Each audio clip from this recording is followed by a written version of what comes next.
He's getting older. Oh, hit the volume button. But not wiser. Everybody has affinity for cops. This is the Lefty Show. Welcome, everybody, to the Lefty Show, episode number 29. That's right, number 29, baby. Woo, almost to 30. Almost. Soon we shall be to 30. Welcome, one and all, to the Lefty Show. I'm your host, Lefty. Glad to be here. Hope to put on a great show for you today. Informative, entertaining. You know how I like to do it. Thank you to everybody for watching, liking, and favoriting and subscribing on YouTube. You help the channel and thus the show grow. Thank you to everybody that is sharing the show or has been sharing the show with your friends, family, or coworkers, and helping the show grow with a grassroots movement, unlike any never seen before. Metal Gear. Chiz told me I should work that in. Anyway, thank you to everybody for helping the show grow by sharing it with your friends, family, and coworkers. Thank you to everybody that's been donating. I'mRaising.com/643 production. That's right. I'mRaising.com/643 productions. You want to help out the show. You want to help the show grow, right? Right? You want to help out the show, keep us afloat? Go to I'mRaising.com/643 productions. Any donation graciously accepted. Thank you to everybody who has donated and will continue to donate. You help the show out, and I greatly appreciate it. But I had to get a haircut today. It's my hair,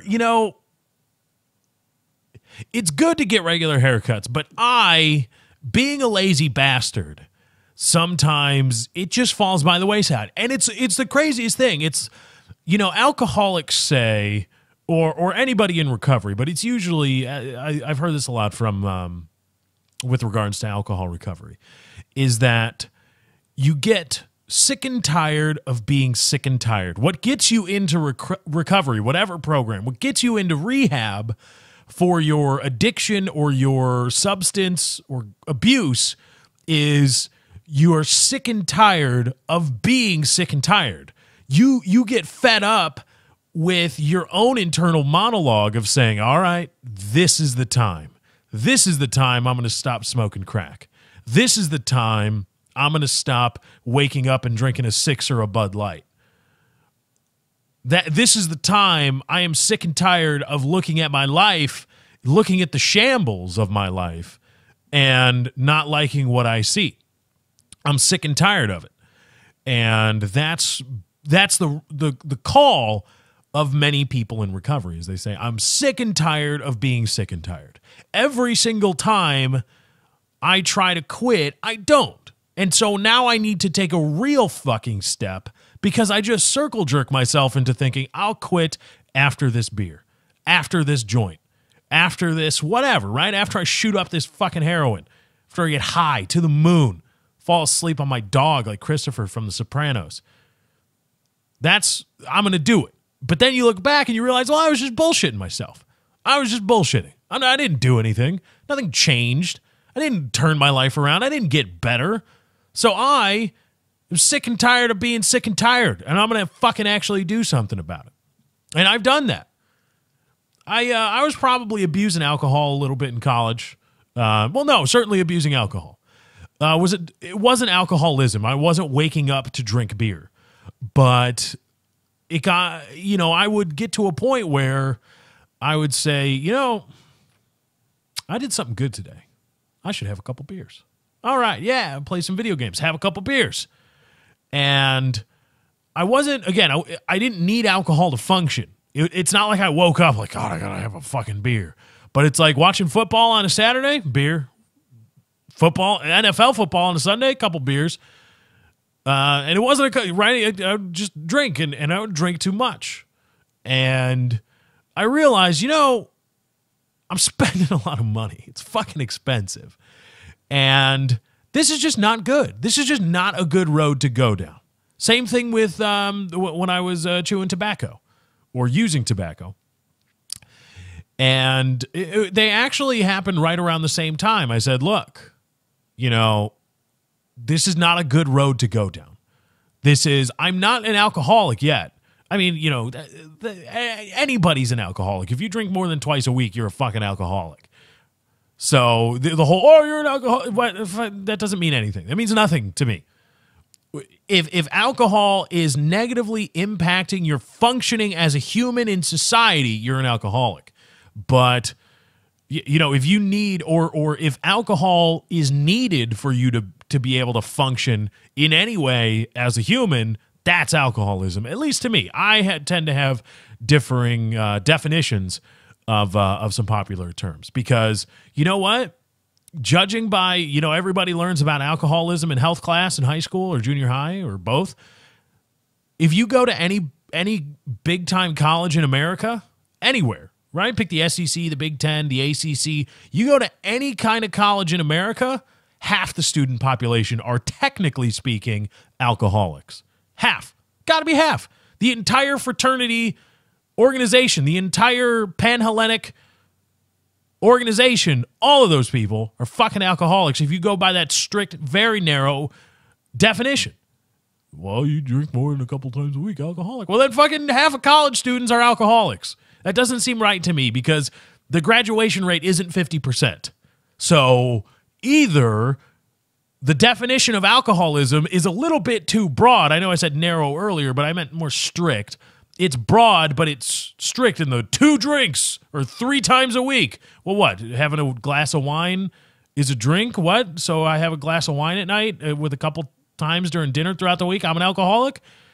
It's broad, but the way it is broad is very strict and not open to well, it is, I guess, open to interpretation, but people interpret it as strict. And, look, either it's stupidly broad. The colloquial definition of alcoholism is incredibly broad and includes way more people than is needed and actually required, or there's a lot of functioning fucking alcoholics in our society, like a lot. And many of them are getting college degrees and going out and getting jobs and furthering society. So if they do it and they're fucking drunks and alcoholics, and they're, engineers and teachers and liberal arts majors, whatever, what the fuck? Okay, maybe alcoholism isn't that bad, but alcoholism is probably not a good road to go down. So you need a higher watermark in terms of definition. So I say, if you need alcohol to function as a human, or your intaking of alcohol is preventing you from functioning as a normal human, either of those ends of the spectrum, that's alcoholism. In between, you're not an alcoholic. But anyway, I was abusing it. And I said, I need to stop. This is just not good.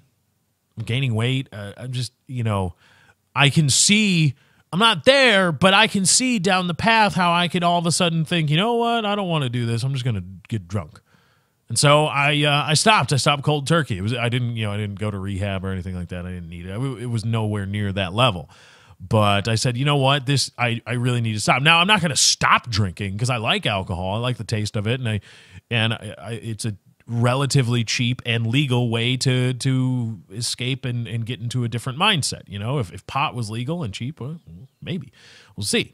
But alcohol is the only way to do it. So I stopped and then slowly brought it back into my life in a controlled way. I said, look, I'm going to control my alcohol intake. I'm not going to get fucking shit-faced. I'm not going to drink to get shit-faced every time I drink, which is what college kind of teaches you. If you go to college, which is where, again, I say college teaches it to you. What I mean is that a lot of people tend to experiment with alcohol in college. And one thing that that may be, I don't know, I want to say taught to you, but teaching implies that it's like, hey, man, all right, here's how we're going to fucking drink. This is bullet point 1, 2, and 3. This is blah, blah, blah. But one thing you may pick up inadvertently is that drinking is a way to get fucked up. And you may find yourself, if you're not careful like I did, learning again, inadvertently, unbeknownst to you, you find yourself using alcohol as a way to just to get shitty. As you know, you drink not to escape things, not to get into a different mindset like, oh, I want to sit around and discuss the ills of the world. You drink to lose your balance. You drink, let's drink until we can't feel feelings anymore. That's what college you may learn that, again, inadvertently, but you'll learn it all the same because many people with experimenting with alcohol drink too much, right? They binge drink, and then they're really fucked up. It's like, whoa, bro, I was so fucked up on Friday night, man. It was crazy. Oh, dude. Yeah, same here, bro. I drank like 13 beers, man. I was fucked up. And you regale each other with stories of how fucked up you got, and your brain is just like, oh, well, that's what alcohol does. That's the point of the alcohol, is to get fucked up and make bad decisions. And I said, no, I need to stop using alcohol in that way. That's not how I want to do it. So I stopped, and then slowly brought it back into my life. And now my, quote, relationship, if you want to call it that, with alcohol is much more mature, I guess. Is that I understand, I push myself away from the card table. I say, all right, that's it. I'm done. Because I don't want to wake up with a hangover tomorrow.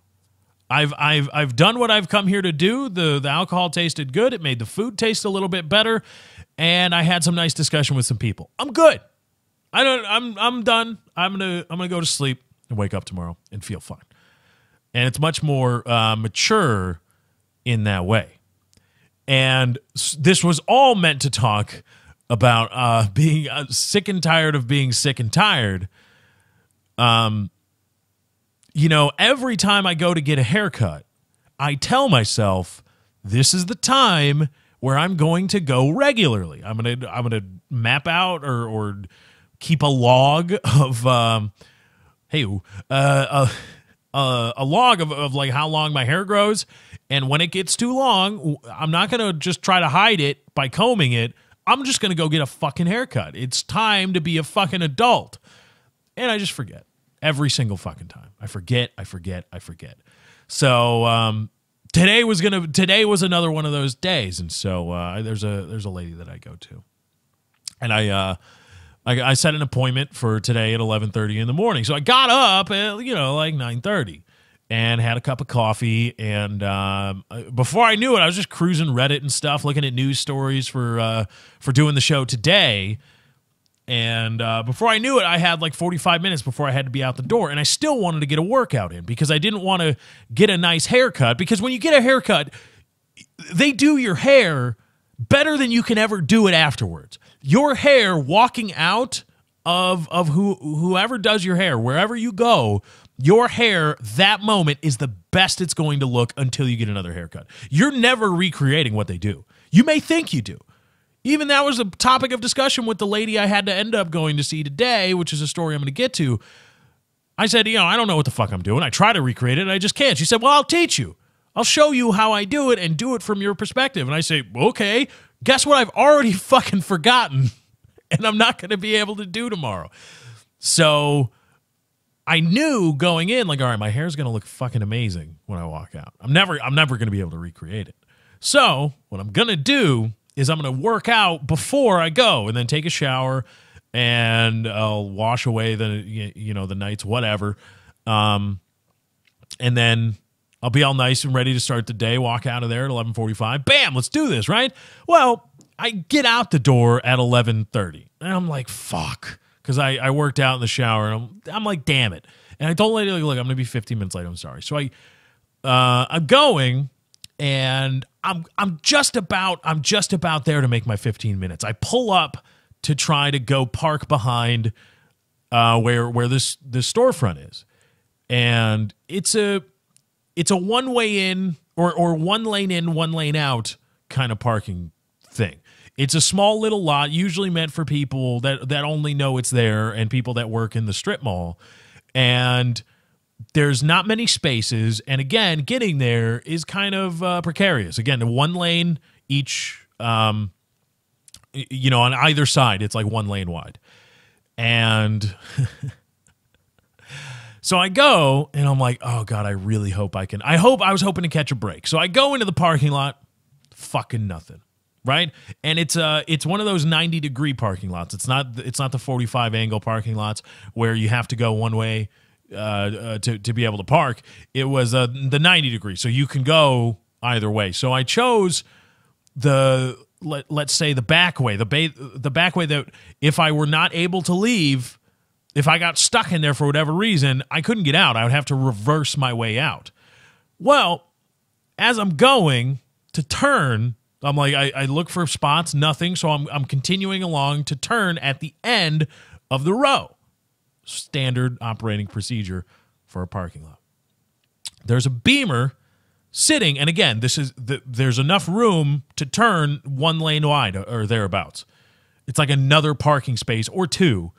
That gives you the room to turn and go down the other row. There's a Beamer sitting there, lights on, running, somebody in the driver's seat, just sitting there. Now, they are sitting in such a way they are not in a spot. They are next to the last spot in the row. Now, they're not parking there. They're not throwing the car to sit there to go in. What they're doing is waiting. They're waiting for a spot. But their choice, their place to wait has boxed me in to the back part of this parking lot. And so now I'm like, and I just look. I don't even make eye contact with the guy. I just look at the fucking stupid Beamer logo. And it's just, ooh. I've already made all kinds of assumptions about who this asshole is. I don't know them. I don't know if it's a girl or a guy. Doesn't matter. They're a fucking asshole. They're driving a Beamer. So much more than being an asshole, they're a pretentious asshole. Probably a cocksucker on top of it. So they are a pretentious asshole cocksucker who's blocked me in because they have to wait for a fucking parking spot. And this goes against any kind of normal social interaction. When you're going through a parking lot, you get one go. That's fucking it. If somebody if you see reverse lights, you can stop. That's acceptable. Everybody's done that where you've had to wait behind some guy who's waiting for somebody that's backing out. But if you see reverse lights, it is acceptable for you to stop and say, hey, I want that spot. Okay. All right, I get it. But when there's no movement, nobody else in the parking lot, just empty cars, nobody even going out to a car, leaving the premises and going out to a car, you don't get to just sit and fucking wait. You get one shot. You don't see it, fucking get out. Go find another spot. That's the social contract that we all have. But this pretentious asshole cocksucker says, well, I'm important. Driving my Beamer. I am going to sit here and wait and position myself such that if some unlucky fucking asshole decides, oh, I'm going to go search for a spot this way, and if I don't see it, I can turn around and leave, and bam, we're going to go. Such that nobody else can get the fuck out of the parking lot because I'm sitting here, I'm a pretentious asshole cocksucker in my fucking Beamer because I need to wait for a fucking spot. So I'm like, fuck. I'm not a bad backwards driver. I don't shy away from backing up and doing things in reverse, turning around 90 degrees, going long distances in reverse, turning around things, parallel parking. I don't shy away from it. That doesn't mean I want to do it. So I got to back up, turn 90 degrees, and I drive a Grand Marquis, which is a larger car, and I've got to do it twice because the first time I was going to hit the curb, and I didn't want to fucking rim out. So I just, I had to do it twice, right? Then I see another genius, gotta be a genius, driving an 18-wheeler, backing up down the other 1-lane exit route for this parking lot. Just backing up. Just backing. Dude. And I saw it happening. I said, he's going to try to turn this corner to get into this parking lot, isn't he? That's exactly what he's going to do. And guess what he fucking did? He even started to swing it. He started to swing it out again because they're hinged right behind the semi-trailer or the tractor trailer, and the trailer itself, it was the leading edge, and he was swinging it around, and he just stopped because he saw I was in reverse. I had reversed out, and he just stopped and fucking looked at me. He just stopped. Didn't straighten back out, didn't continue on. He just fucking stopped and looked at me. So now, if you can picture it, I've got a diesel dummy and a fucking pretentious asshole cocksucker who have conveniently decided to fucking double team me when I'm already late for a fucking haircut appointment. And they're just sitting there looking at me. Getting gangbanged by a diesel dummy and a fucking pretentious asshole cocksucker. As luck would have it, there was just enough space that I could swing around the diesel dummy. Now, I didn't give him the finger. I could have been all piss and vinegar and fuck you, motherfucker, and then he would have pulled a gun and shot me or something. But it's not really his fault. The guy was doing a job, and I get it. I'm not mad at him. It's just son of a fucking bitch. I had already, of course, because when you're late going somewhere, you get caught by every fucking light. Every single fucking light catches you. And I'm late, and I just want to get my hair cut. That's all I want to do. And should I have left earlier? Yeah. And it's on me.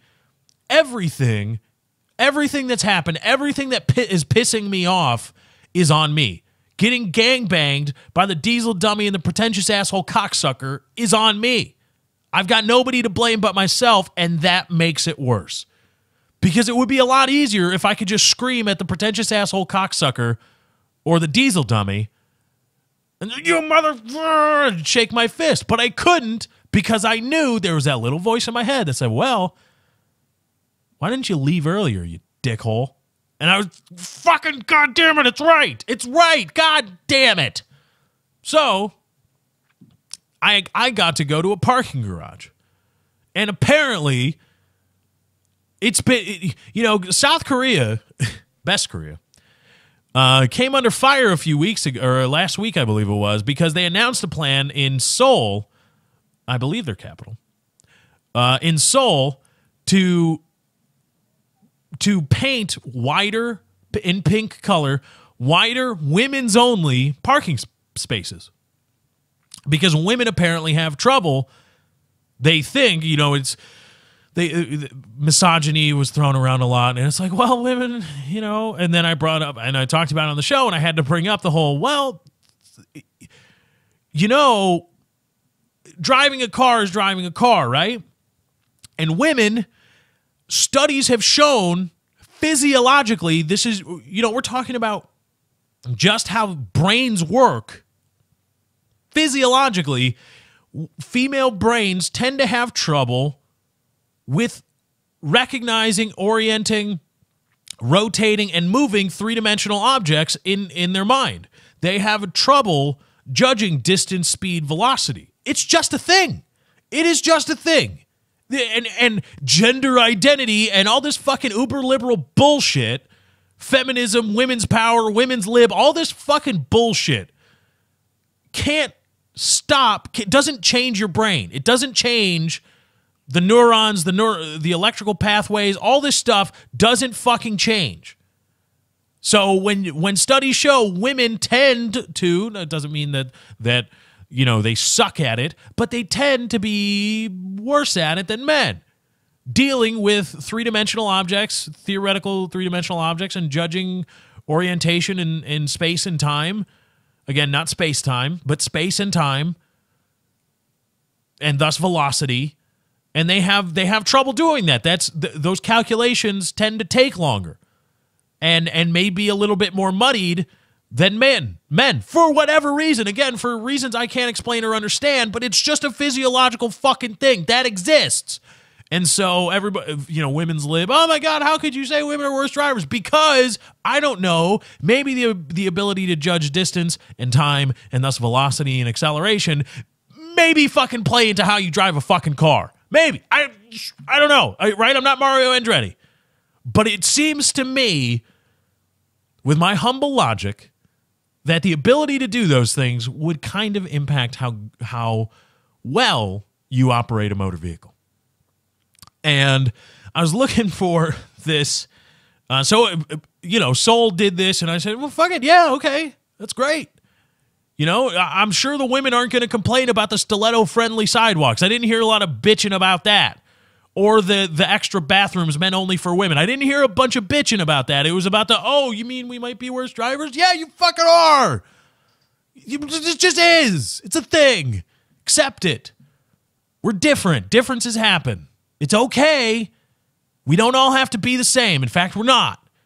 And that's okay. But anyway, I was thinking maybe we should just do that for everybody, because as I was driving through this parking garage now, after I'm horrendously late, and I found out later that as soon as I parked my car, I looked at my phone and the lady had to cancel on me because by this time I was already 30 minutes late and there was another appointment, and it's fucking goddamn it, it's all my fault. But I was driving around looking for a spot. Again, I drive a Grand Marquis, which is a boat of a car. Probably should get a new one. Like and favorite, imracing.com/643 Productions if you want to donate. The birthday's coming up, July 14th. So I was driving, looking for a spot, and I realized, I've had this car since 2004. I've had the Grand Marquis. It's an 01 Grand Marquis. I've had it since 2004. And again, this was a 90-degree perpendicular parking lot style, not the 45-degree. And I was thinking, why isn't the 45-degree thing mandated? That should be fucking mandated, because no matter what kind of car you have, if you have a fucking limousine, parking your limousine in a 45-degree parking lot is so much easier. Every car, parking is made easier for every single fucking car when the parking spaces are oriented 45 degrees from the path down the aisle. If you just turn 45 degrees, you're in a spot, as opposed to perpendicular when you got to turn a full 90 degrees to get into the spot. You got to do that little turn, especially if you drive a late model car or an older model car, and you've got to do that little swing out to give yourself enough room so that you're not, your ass end isn't sticking out or cockeyed and your back wheels into the next space. It's much easier for every single car in existence. Doesn't matter if it's a smart car or a limousine or a fucking monster truck. It's easier to park 45 if the parking spaces are oriented 45 degrees. That's just a fact of life. It's easier to back out. Everything becomes easier at 45 degrees. But what happens? You get a few fewer spots on the end. You can't fit as many cars in a place that has a 45-degree parking space. And there's got to be some kind of traffic flow. You have to tell people, look, go this way to look for a spot, and you snake your way through the parking lot so that you're always set up, so that you don't have to turn 100 and oh geez. 100 and oh god, my brain 300. Oh god, I'm just not gonna do it, because you're in the 360, and then the sweeping out of the angle is 180 minus 45, which is, son of a fucking bitch, why can't I do this in my head? 135 degrees. There we go. That took way too long. So that you don't have to turn the 135 degrees. So you don't get as many spots. You cannot maximize your real estate that much. So in our quest for ultimate fucking efficiency, because efficiency is the greatest thing, efficiency. It's got to be an efficient car, efficient market, efficient that. Well, okay, you motherfuckers. Your efficient cars, your little Priuses, your little Honda Prii, is it Prii? I don't even know. Your 45 mpg cars means you're not buying a lot of gas, which means you're not paying a lot of tax on that gas, which means the federal highway fund is fucking broke. And then Not low, not trending down, fucking broke. Because what fills up the federal highway fund so that all this great construction, so that you have a nice place to drive your cute little Toyota, your cute little smart car, your cute little electrical vehicle, where does all the money for that shit, or a lot of the money from that shit, come from? The federal highway fund. What funds the federal highway fund? Gasoline taxes primarily. But when you're driving an electric car or driving an efficient car, you're not paying fucking gas taxes. So, oh yeah, great, you're efficient, your carbon footprint is equal to the size of your dick or whatever the fuck. Great, good for you, pretentious asshole cocksucker. Now you're not going to have roads, and guess what you're going to do when that happens? You're going to fucking bitch. Why isn't there any roads for my cute little smart car, my Tesla? I got a cruise Reddit on my Tesla, but there's no fucking roads because you're not fucking gasoline, you dumbasses. Sorry, anyway. God, efficiency is going to be the death knell of our society because in inefficiency are jobs. In inefficiency, born from inefficiency, is employment, extra cash, and actually some kind of stability. You know why the federal government is such a huge employer? Because they're fucking inefficient. Do you know why federal employees employees of the government feel secure in their jobs? Because the government is inefficient. There's going to be money to pay them. They're not going to all of a sudden just start cutting, fucking slashing jobs like Crazy Eddie does prices. That's why, because inefficiency, gross inefficiency, again, can be bad. But there's a certain level of reasonable inefficiency that creates a cute little space in which many people can operate. Okay? Complete and utter efficiency is going to the unemployment will skyrocket. Because you're right. Why the fuck does McDonald's still employ people? Humans. Entire McDonald's store could be automated. It could be drive-through only. Everything's fucking automated. You got 2 people there to pour cups of coffee for the old people that just want someplace to go during the day. McDonald's could do that easy. Google's self-driving cars, right? Big deal. Oh my God, it's going to be amazing. Taxi services and the trucking industry. Shit, the shipping industry. We've got self-flying planes now. I mean, the logistics are all pretty much automated. The whole this goes there, that goes there. Scan it, put it on the conveyor belt, it turns where it needs to go, bam, bam, bam, self-driving bread truck, bam, at your door. That's all you need to do. Efficiency, 100% efficiency, will kill our society. So, like in parking, when you say, well, we can't have 25 fewer spots in this lot. We've got to go 90 degrees. And let's paint the lanes just to, the parking spot, let's just make them a little bit tighter. Just a little bit. Just a little bit. We'll still have compact car parking, etc.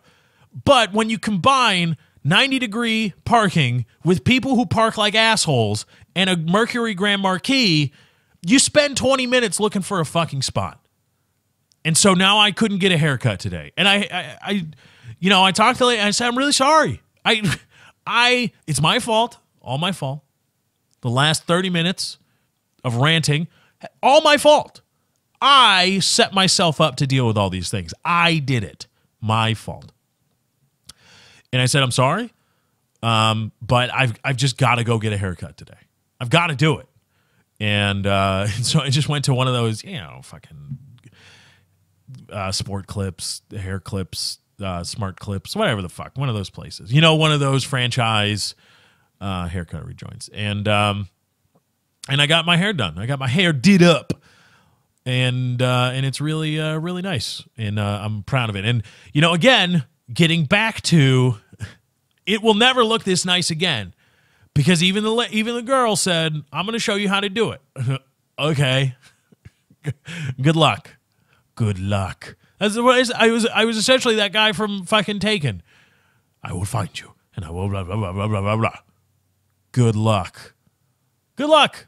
I'm going to fucking forget. I don't know how to do it. I'm not that little little motion. Everybody knows that motion that the stylists use, or the I don't know, the barbers use, whatever they want to be called nowadays. We all know that move they use to put the product in your hair. We all know that little hand motion. We can't fucking do that. I can't do it. So it's not going to look this good ever again. But today was a rough day. Today was one of those days where it was just God fucking damn it. It was God fucking damn it after God fucking damn it. And it's almost to the point where, I can laugh about it on a shitty internet podcast, but I just, son of a fucking bitch, man. All right, let's get my mind off this. Let's do a little news.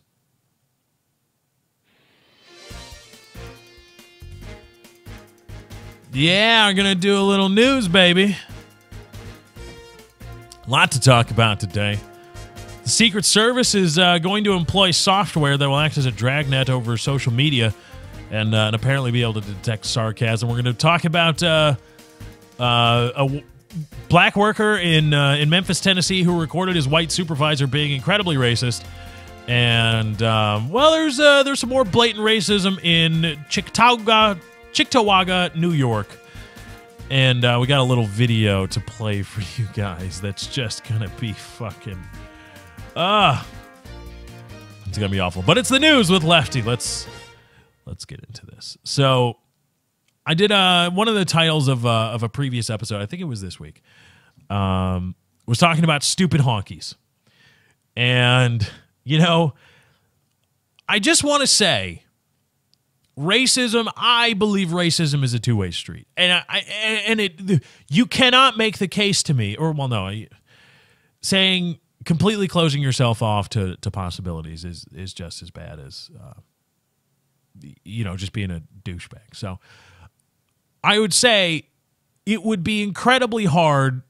You would be hard-pressed to convince me or to even construct a convincing non-bullshit argument that racism can only go from the majority to the minority, because that's prejudice. I mean, that in itself would be prejudiced.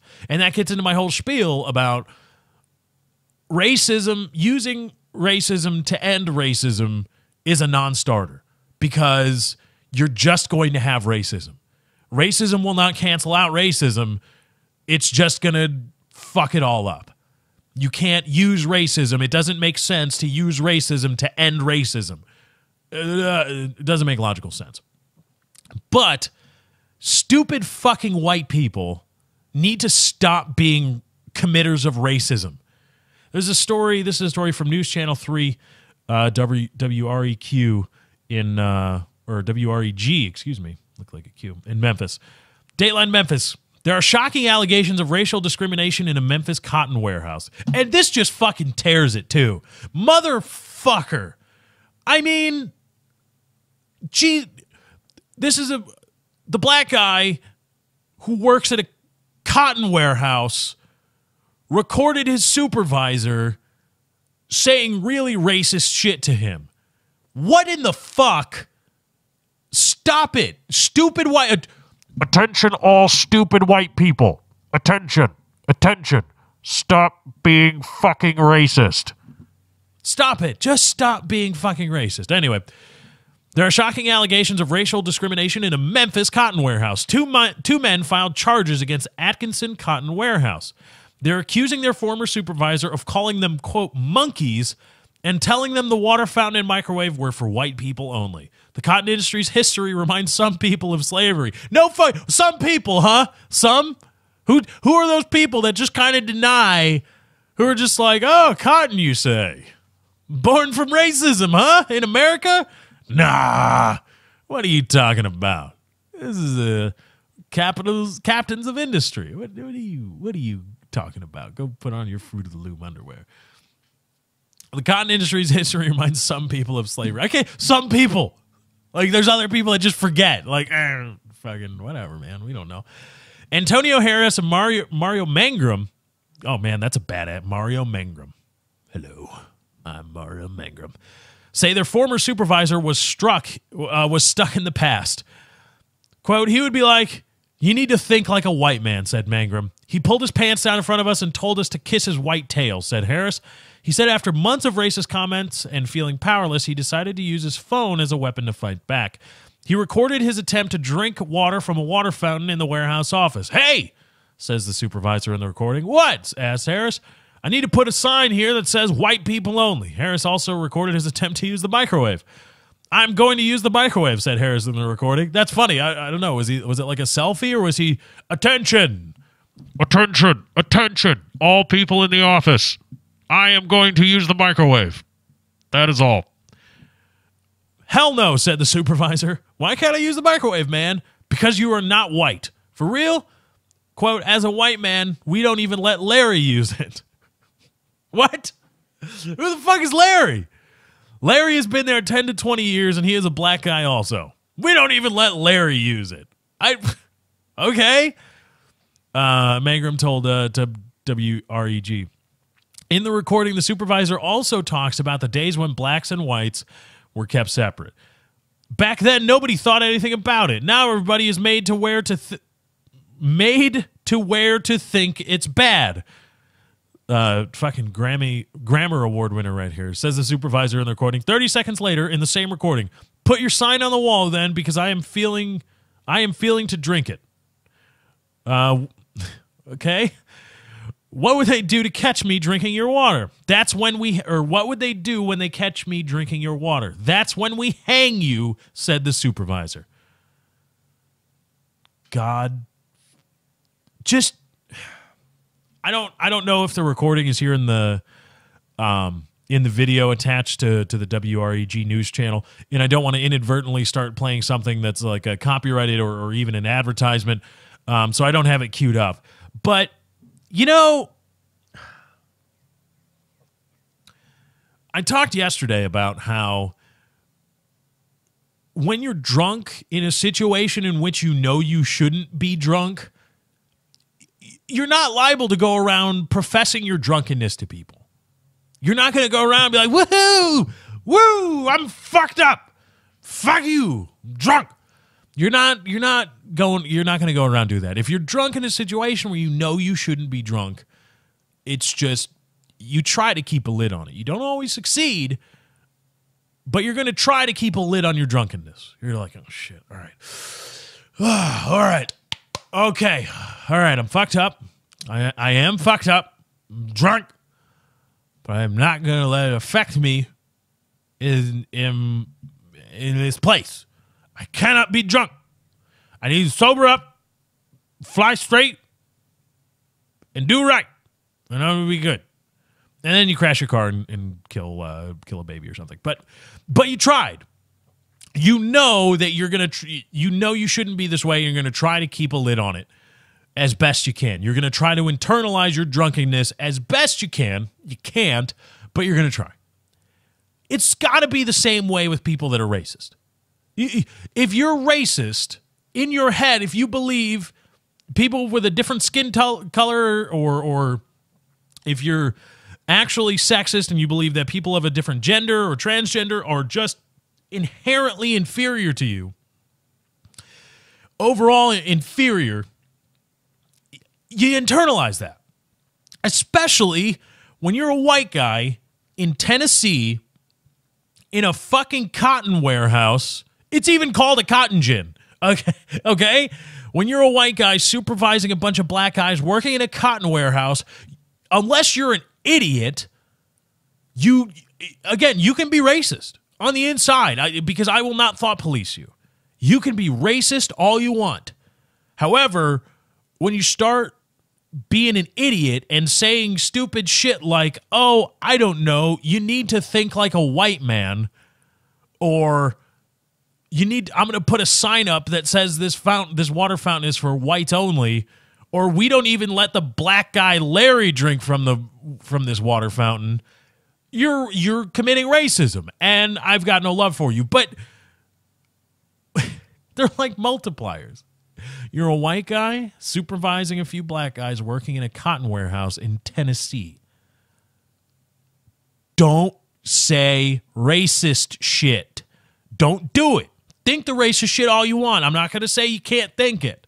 Think it all you want.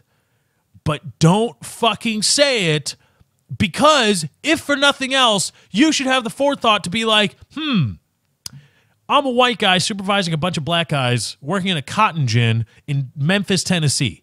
If I start spouting racism, because once it leaves my mouth, it goes from racist to racism.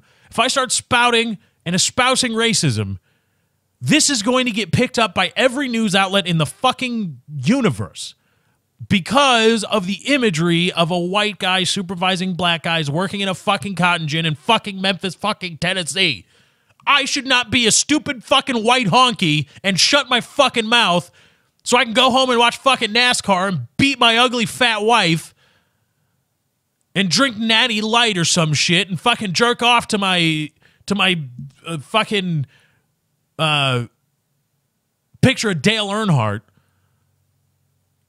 No, you just shut your fucking mouth, stupid white people. Stop saying things like this. Stop it. Again, be racist internally all you want. If you have a racist club, go and you tell people, hey, this is our racist club, and inside you're going to find some racist shit. If you stay outside, you won't hear it, but if you come inside, you might hear it. And you go to the weekly meetings, go there. Go there and just be racist there. Be racist with your other backwards racist assholes. Fine. Not going to because again, I would chalk that up with Donald Sterling speaking with his romantic confidant V. Stiviano in terms of that's essentially your inner thoughts. And if you punish people for their what are essentially their inner thoughts, you are thought policing. So go ahead and be backwards and racist with other backwards and racist shitheads. Go ahead. I am not going to thought police you. But have the common fucking decency. If you're a backwards, ignorant racist, have the common fucking decency to keep your mouth shut. Just like if you're a backwards, archaic religious figure or follower of a religion, fine. Be backwards, be archaic, inside your own head, inside your place of worship, all you want. Go ahead. But have the common decency to keep your fucking mouth shut. But no, this fucking redneck asshole in Memphis, goddamn Tennessee, apparently the imagery, the multipliers on this his racism were completely unknown to him. Like, I work in a cotton gin in Tennessee. I'm a white man. I'm racist, of course. And I don't like the black guys working under me. I don't like them. Now I wonder how exactly the national media would look upon me as the manager or the supervisor or of this here cotton gin telling my black underlings that they can't drink from the same water fountain as I can. Dale Earnhardt. Praise Dale Earnhardt. Praise be to Dale. So that's what I'm going to do. I cannot think for the life of me why the national media will get their panties in a bunch about me telling these damn cotton workers that they're not the same as me. They need to think like me because they are lesser than me. I cannot for the life of me, I do declare, I can't for the life of me think why they would be pissed off. Praise be to Dale. So now we have a story where this poor black guy who's just fucking trying to work a job and some racist fucking asshole can't keep his goddamn mouth shut. Would it have been a stellar working environment for this black guy in this cotton gin in Tennessee anyway if he was working for a racist who just wouldn't, if you just keep your mouth shut, this black guy wouldn't know that he would probably just assume you're racist because I can't help, but if I hear white guys supervising black guys working in a cotton gin, white guy's racist. That's just, I have to assume that. I can't not assume that because the imagery is just too strong. Too strong. Oh God, it's OP. It's overpowered. Leave me alone. All right? Stop with the imagery all up in my face. But this poor guy who's just trying to work a job, getting absolutely shit on by this fucking racist asshole. Now, speaking of racist assholes, I've got to see where Cheektowaga, New York is. I've got to see. Because you'll see you'll see in a bit why I believe. Okay, so it's east of Buffalo. So it's up north, northern New York. Okay, which would explain why the black guy, this is a film from YouTube. Filmed outside a Dollar General store. Let me set the scene. Theater of the mind here. Black guy sitting in a. I know he's black because, well, it's a story about racism, and the lady's saying nigger a lot. So, unless he's a really dark skinned Italian, there's a black guy sitting in what appears to be, given the height of the video, looks like a truck. Some rap music turned down, playing in the background. Hopefully, it doesn't get me a copyright strike. This is reporting the news, fair use. And there is what can only be described as the funkiest of the funkiest smelling piece of white trash attempting to berate this black guy in the parking lot of the Dollar General store. You can see this is about 2 spaces down from the handicapped parking zone in the Dollar General store. And we join this poor black guy who's just trying to, I don't know, go about his business. And the funkiest of the funkiest smelling piece of white trash and her 2 shithead children, who should probably also be euthanized along with their mother. Let's join them. Here you go. Racism alive and well. Amazing. Sure is. It's disgusting when black people got it too. Really? Really. You called me a nigger and I just supposed to sit back, huh? Sure did. You scared the shit out of my kids. You called me a nigger, I just supposed to sit back. Did. You scared the shit out of my kids. By starting my car. Fucking wow. By starting my car. Oh fucking wow. That's Amazing. the Canadian part. That's why I had to see how north it was. Let's hear that again. I just had to hear had to see how far north Cheektowaga, New York was because of this. Wow. By starting my car. Oh fucking wow. All right, so now it continues on. The lady's on the phone. She's got her back turned to the guy. Now, we don't know what preceded this, right? The black guy could have run around brandishing a gun at the children. But something tells me that if he was running around brandishing a gun at children or threatening to rape the children, there would be a lot more outrage at what happened. I'm assuming the black guy started his truck with the windows down, and he had some rap music going, some blasting rap music going. No, I was going to say blasting rap music, not black music going, all right? So calm down, people. I just decided rap music blasting was a better way to say it. He was blasting some rap music because we all do that, right? You turn off your car, you pull up to a spot, and you're fucking rocking out to whatever song, and you got it cranked in your car. But you don't turn it down when you turn off your car. You just turn off your car and the music goes away. So when you get back in your car and start it, you're at the rocking out level of volume. And you didn't intend for that to happen. It just kind of accidentally happened. So again, knowing nothing else, absolutely knowing nothing else, I'm assuming I am going to, I'm going to go Sherlock Holmes on this bitch. And I'm going to say that is probably what escalated this situation. And this funky funk piece of white trash and her shithead children were upset about it. So now we fast forward to another part of the video, and the lady just goes off. She just goes fucking off. Here we go. Oh.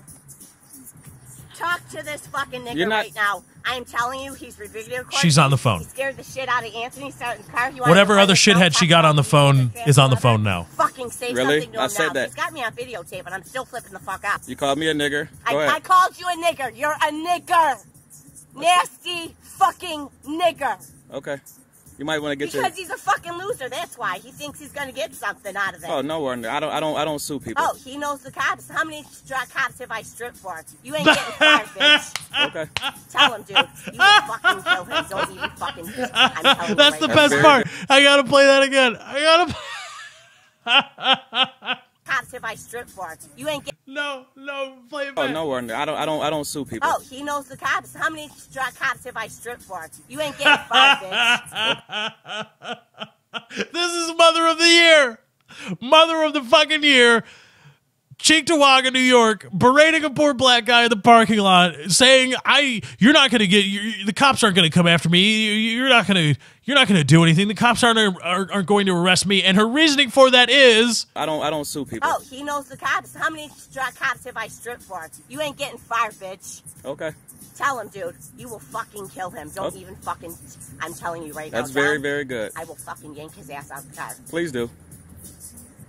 children are 4 feet away at this He point. wants to put it on YouTube, try and act hard because I called him a racist because he's a racist, ignorant nigger.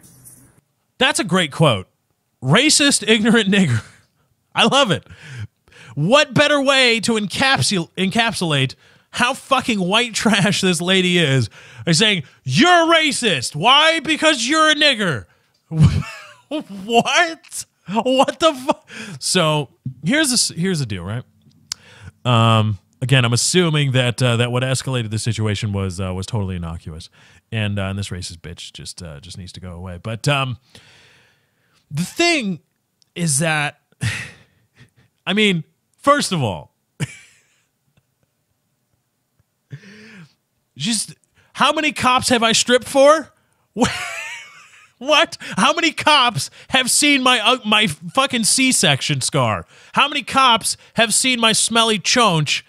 This guy is not going anywhere because the local police have all seen and probably touched and smelled my despicable cunt. So, all these cops. Now, you know,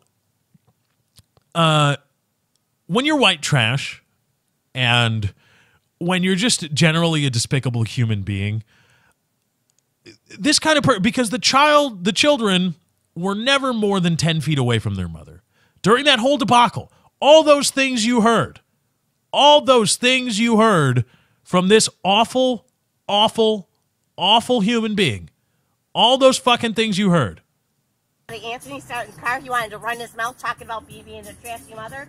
Fucking say Really? something to him I said now. that. He's got me on videotape, and I'm still flipping the fuck out. You called me a nigger. Go I ahead. called you a nigger. You're a nigger. Nasty fucking nigger. In front of her kids. Kids are, judging by where this video, probably there's a daughter, what looks to be a female, probably 10 feet away, and an older son no more than 7 feet away. Right in front of her children, this white trash whore, who's apparently stripped for a lot of cops, so no problem calling her a whore, is screaming these things in front of her kids in an effort to protect her children, is screaming racial epithets and threatening violence and talking about her stripper career. Could have been a contender, Rock. I could have been on the main stage. How many cops have seen my hairy cunt? But you know, and earlier in this video, one of the little shithead kid probably got I don't see a rat tail. The video I don't think is in high enough resolution to see a rat tail, but there's probably a fucking rat tail on this asshole kid. This whole family, whoever she's speaking to on the phone, this fucking stripper cunt whore, white trash, and her white trash children all need to be euthanized.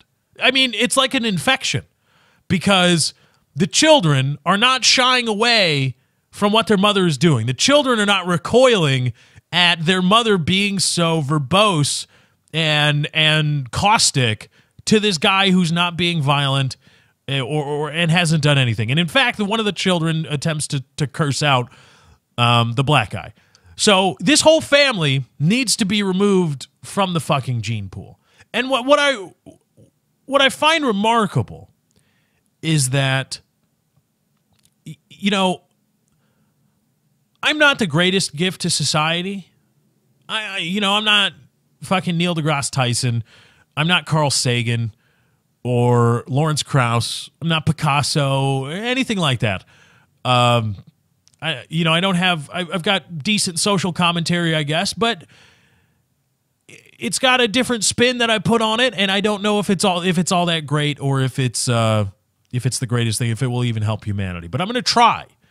And that's something I would like to do. That would be the best thing. You know, get a satellite terrestrial radio show or write a book or something and put all my thoughts and say, here you go, public consumption, consume it and think what you will. I have to think hard about whether I want children because I don't know if I want it, two, if I could or would afford it, and three, if I want to put that burden onto society. You know, having 2 or 3 little me's running around might be bad. Who knows? might be worse off for society. I don't know yet. If I turn out to be good for society, well, then maybe. But as of right now, I don't know. And so that plays a role in whether I want to have children, and because my children are essentially going to be little me's, because that's all we do. That we can't help it. What the fuck? I'm gonna raise my. You can't help but raise your children and have them echo you. That's just how we operate. That's how we are as humans. So it's troubling for me. It's something I toy with here and there. But this woman. Now, again, okay, you see, my worth to humanity, to society in general, is up in the air. And as such, partly as such, I think, might it be a good idea to spread my thoughts and my way of thinking through any children I may have? Because that's all I know. So I'm going to try to teach it to them. And would that be good? And so to me, it's an honest question. This cunt apparently didn't think about that, because she's got 2, probably another one somewhere that we don't see. And I find it really odd. And, this is one of the things that personal accountability, this person shouldn't be having children. They're just not. Probably can't afford them. They're probably not leading decent lives and going to be decent, upstanding members of society, because they are already this close to calling a black guy a nigger in the parking lot of a Dollar General store. Probably not the greatest humans, probably not on track to be the greatest humans ever. Just a guess. And this woman, apparently stripping for police officers, had no problem popping these 2 degenerate kids out of her fucking sloppy cunt. And, I hear a lot in talking about the minimum wage and things like that. And there was a woman who has worked at McDonald's for 10 years, and she only makes like $9 an hour still in Chicago. And she said, I've got to raise 3 kids. And while I say, you need a livable wage, workers should be paid a living wage. For the base should be living wage. No matter what, if you give a full-time commitment, whatever full-time is, whatever society gets together and agrees upon in terms of full-time commitment equals living wage. That is my starting point, my ethos, if you will. And while I like that, while I think that works, and while I will fight for that and applaud people who try to get that, when you're working at fucking McDonald's, either way, even if you are making a minimum living wage, you're not raising kids. That shouldn't even be on the docket for you. That it shouldn't be. Manager position, maybe. If you say, all right, here's what I'm going to do. I'm going to go to Pepperoni U, or I'm going to go to Fry U, and I'm going to get on a management path, be a shift manager, and then a night manager, and then maybe day manager, and then maybe even one day general manager of the local franchises. That's my path through the store. Okay, once you start reaching those upper echelons, start popping out kids if you want. Once you can afford them, go ahead and do it. But if you're on a minimum living wage, whatever the minimum living wage is, even if theoretically you could support a child, it shouldn't even be a question. You should be, no. I would have to put myself in such a precarious, tenuous position to raise a child, to bring a child into this world, to bring another human being into this world, into this society. I would put myself in such a tenuous situation that it wouldn't be smart. It's not the smart thing to do. And this woman had like 2 or 3 kids. And I say, well, look, lady, whoever you are, I support and agree with your fight for a living wage. But don't leverage the kids you shouldn't have fucking had. Again, don't leverage that to try to get $15 an hour, because $15 an hour is the minimum living wage. That's 30 G's a year. Where the fuck are you gonna outlay enough money for a kid, at least a kid, much less fucking 2, on 30 G's a year? Where are you gonna do it? Stop fucking. This is not a gravy train, and that's one of the downsides of aligning yourself with people, or aligning yourself with the minimum wage and welfare state crowd is because you have to say, yes, there are people that abuse the system, because and I see it a lot from people that don't even want any kind of personal accountability, because yeah, you know what, $15 an hour seems about right for minimum living wage in many places in America. Most places in America, $15 an hour seems about right. But you shouldn't be having fucking kids. What are you doing? You don't, no. This isn't right to do whatever the fuck you want money. This isn't minimum live however you want, however many fucking kids you want money. This is minimum living wage. And living does not necessitate another child. Why do you have two? So how about some personal accountability? Same thing with another piece of news as we wrap up the Lefty Show. Los Angeles, I believe the county of Los Angeles, or the city of Los Angeles, is suing JP Morgan Chase Bank, alleging predatory lending. They want to get money from JP Morgan Chase Banks, alleging you were being predatory in your lending to these people. You gave them loans you knew they couldn't pay back, you knew they would default on, you knew it would fuck up their lives, but you did it anyway. We want damages from you. Apparently, LA's got some beef with that. I don't know how they're representing all these people, whatever. But my question is this, and it's like, yeah, okay, right, the subprime mortgage lending and these banks knew that these people that were refining out their houses out to wazoo, cashing out all their fucking equity, and they were going to some people that they knew, the banks knew, could not afford their houses, even if they kept their jobs, could not afford the payments, and they did it anyway. Yeah, that's kind of fucked up. But, you know,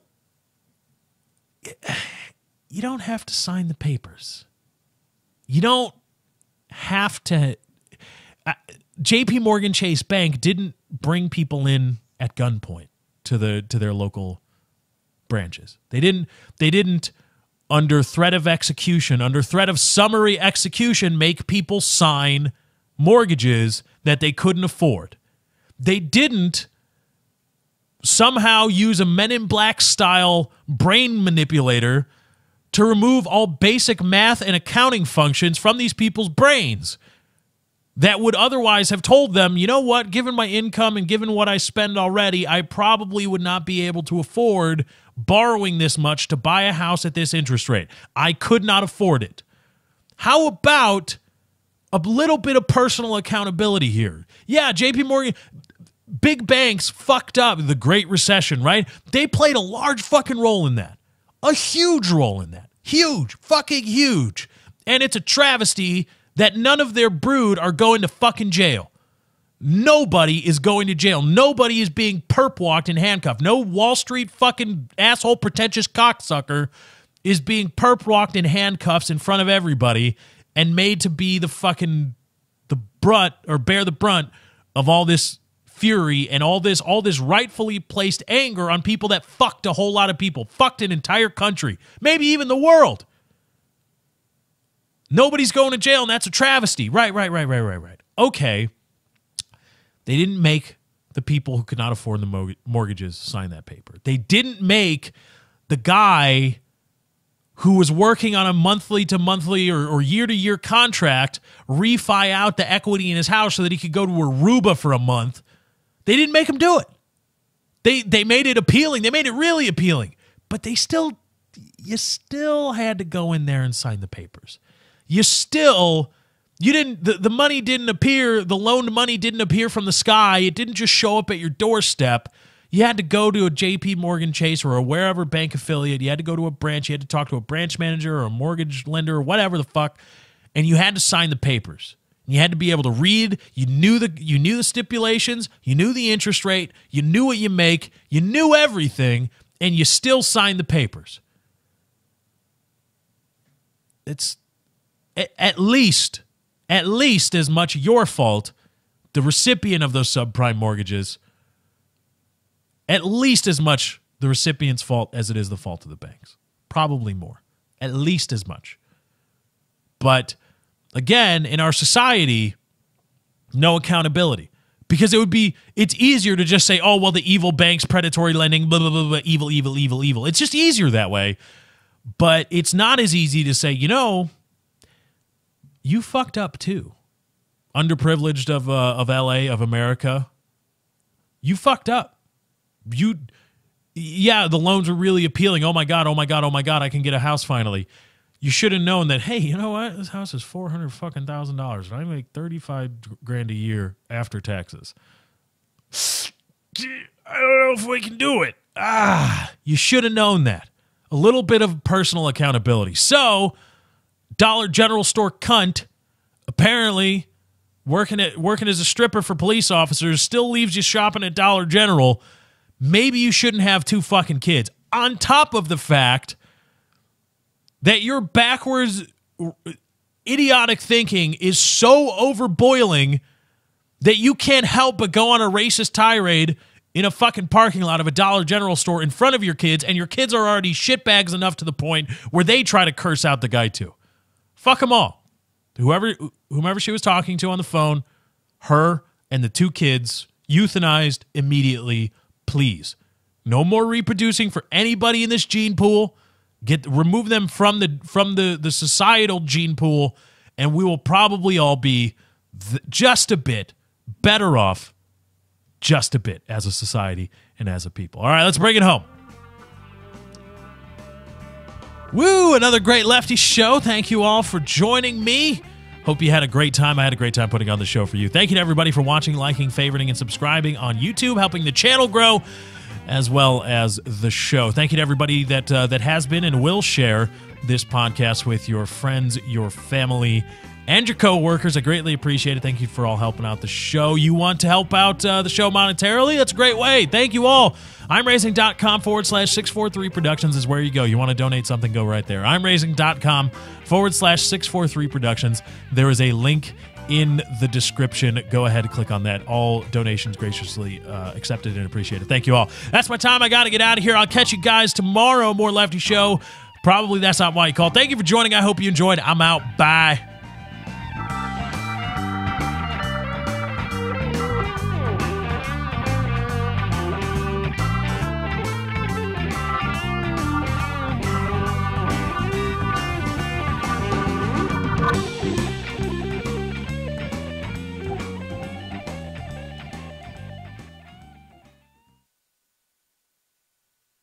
He's got AIDS.